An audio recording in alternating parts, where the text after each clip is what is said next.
to this video no, i-continue din ako ang pag-vlog-vlog.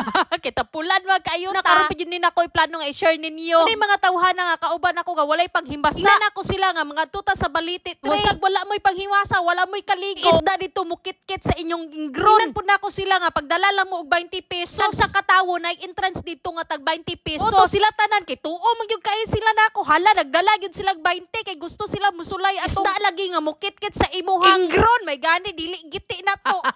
Ning ignorante kay ta nga wala sa tuwa. Magsulay-sulay punta ga tuwa. Kani mga isdaog sa tuwa pa ni. Dugay ra kay ning gisugba. Prosperte biyog kaayong dagko. Wala chika-chika sila giingnan ako sila nga naabyo koy nakitaan dito sa unahan nga dako pa jud kaayo. Mga tiram jud kay ni akong kauban nga dili gidali pud sila og tindog. Giingnan ako sila sa di pa nako gipakita sa inyo ang pinakadako jud kaayo. Sa dag souvenirs kinaa diri ang mga souvenirs kanindot jud kaayo diri sa Baliti 3 diri sa Sikihor. Nagpili-pili ko. Dugay-dugay na mo pili-pili diri. Giingnan ako sila nga mo gini pinakadako nga ako nakitaan sa tanan.